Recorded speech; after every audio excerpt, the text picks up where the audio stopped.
Hello and नमस्कार दोस्तों। आज की डेट है 15 अप्रैल 2024। हम यहाँ पे डेली बेसिस पे the Hindu newspapers plus different other newspapers plus government websites और जितने भी कोचिंग इंस्टीट्यूट्स में इम्पॉर्टेंट आर्टिकल्स पब्लिश होते हैं रिलेटेड टू योर प्रीलिम्स, हम यहाँ पे डिटेल में उनको डिस्कस करते हैं। और हमारी जो अप्रोच होती है ना डिस्कशन की, ऐसी होती है कि हम करंट इशू को तो डिस्कस करते ही हैं, प्लस उससे रिलेटेड जो भी स्टैटिक पोर्शन होता है उसको भी हम डिस्कस करते हैं। तो यहाँ पे आपकी होलिस्टिक तैयारी होती है करंट अफेयर्स की प्लस स्टैटिक पोर्शन की। तो बिना देरी करे हम स्टार्ट करते हैं हमारे पहले आर्टिकल से, जो कि है वोल्केनो वॉर्टेक्स रिंग से संबंधित।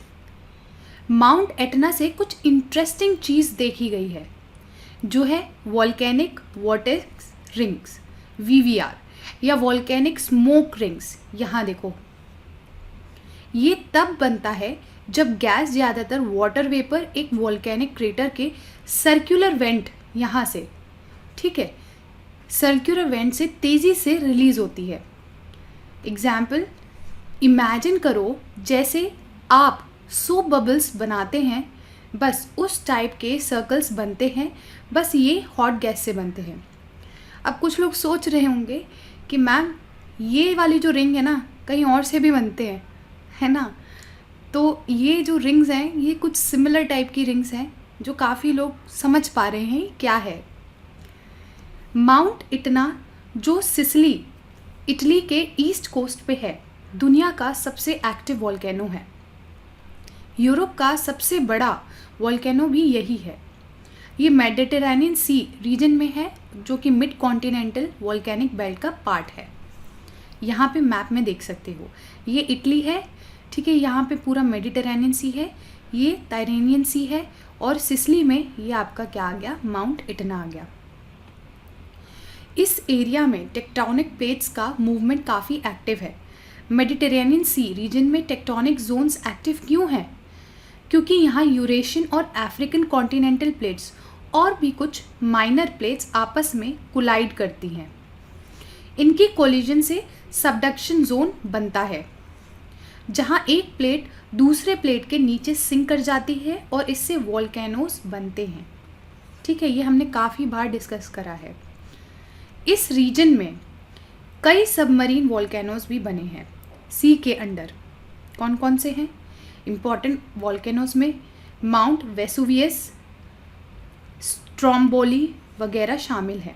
बस सोचो कि जैसे दो ट्रेन्स आपस में टकरा जाएं तो क्या होगा, वैसे ही कुछ सीन है प्लेट टेक्टोनिक्स का, जिससे ये बन रहे हैं और फिर ये कूल वोल्केनिक स्मोक रिंग्स भी बनती हैं।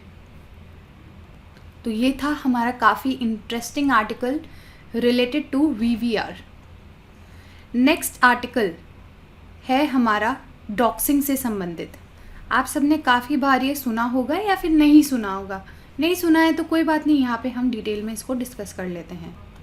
इंटरनेट पे डॉक्सिंग के इंसिडेंट्स काफ़ी बढ़ रहे हैं। डॉक्सिंग का मतलब होता है किसी यूज़र की प्राइवेट इंफॉर्मेशन इकट्ठा करना और फिर उसको पब्लिकली पोस्ट करना, ताकि यूज़र को एम्बैरेस या शेम फील कराया जा सके। ये टर्म ड्रॉपिंग डॉक्स डॉक्यूमेंट्स से आया है। अब इसको करना कैसे पॉसिबल है? कोई भी बंदा social media platforms, public database में इंफॉर्मेशन ढूंढ के, हैकिंग करके या सोशल इंजीनियरिंग टेक्निक्स यूज़ करके ये सब कर सकता है। जैसे मान लो कोई आपकी पर्सनल फ़ोटो या मैसेजेस को विदाउट आपकी परमिशन से इंटरनेट पर डाल दे, वही क्या है, डॉक्सिंग। प्रिवेंशन के लिए आप क्या क्या कर सकते हो? अपनी सोशल मीडिया सेटिंग्स एडजस्ट करो, स्ट्रॉन्ग पासवर्ड्स यूज़ करो, और अगर कुछ गड़बड़ लगे तो direct national cyber crime reporting portal पे रिपोर्ट करो। मतलब अपने सोशल अकाउंट्स की प्राइवेसी सेटिंग्स को टाइट रखो और पासवर्ड्स ऐसे रखो जो आसानी से गैस ना किया जा सके, जैसे कि लॉन्ग और कॉम्प्लेक्स पासवर्ड जो नंबर, सिंबल्स और मिक्स्ड केस लेटर से बने हों। तो ये काफ़ी इम्पॉर्टेंट है। एक्चुअली प्रीलिम्स में ना ये डायरेक्ट आते हैं क्वेश्चन, जैसे एआई की डेफिनेशन पूछ लेते हैं, इंटरनेट ऑफ थिंग्स की डेफिनेशन लिख देते हैं और ये पूछ लेते हैं कि बताओ ये क्या है। तो ऐसे ही जब डॉक्सिंग देखो तो समझ जाना ये क्या है। आपसे बिना आपकी परमिशन लिए अगर कोई आपकी इंफॉर्मेशन इकट्ठी करके पोस्ट कर रहा है, ठीक है, पब्लिकली, तो ये क्या है? डॉक्सिंग है। नेक्स्ट हमारा आर्टिकल है related to hydrogel, novel hydrogel. ये क्या चीज़ है? इससे ना माइक्रो प्लास्टिक्स को हटाया जा सकता है पानी से। काफ़ी बड़ी डिस्कवरी है, इसके बारे में हम चर्चा करते हैं। नोवेल हाइड्रोजेल एक स्पेशल टाइप का पॉलीमर नेटवर्क है जो माइक्रो प्लास्टिक को बाइंड करके उनको डिग्रेड कर सकता है यूवी लाइट के इरेडिएशन से। इस हाइड्रोजेल में 3 तरह के पॉलीमर्स होते हैं। कौन कौन से? चितोसन, पॉलीविनाइल अल्कोहल और पॉलीएनिलाइन।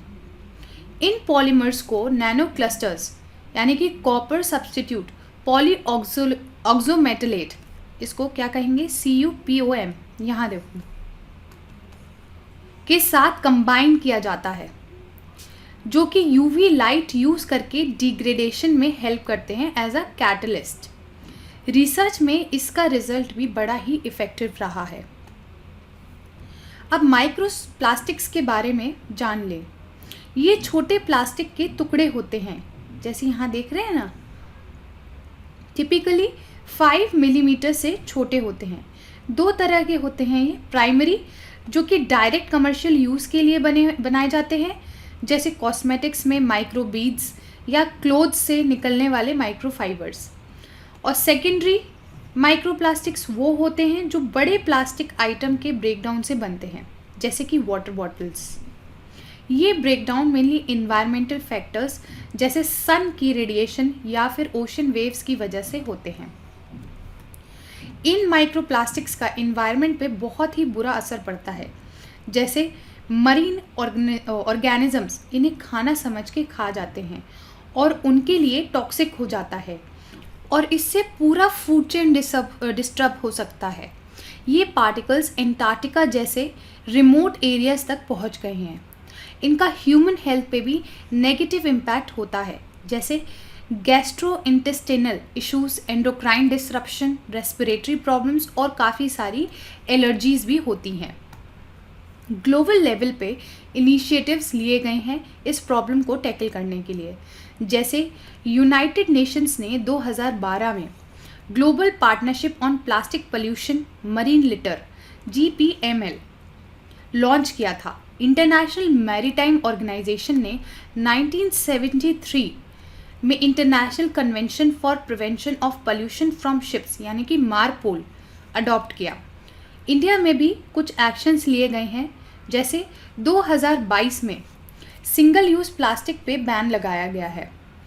प्लास्टिक वेस्ट मैनेजमेंट रूल्स 2016 के under extended producer responsibility EPR काफ़ी इम्पॉर्टेंट है, इसको भी इंट्रोड्यूस किया गया है। ये प्रीलिम्स में ऑलरेडी पूछा जा चुका है। और अनप्लास्टिक कलेक्टिव भी फॉर्म हुई है, जो कि कॉन्फेडरेशन ऑफ इंडिया इंडस्ट्री यानी कि CII, UNEP और WWF इंडिया ने मिल के बनाया है।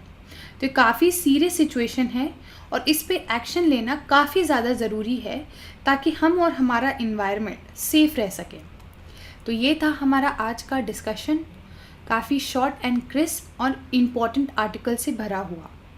Thank you very much for the discussion.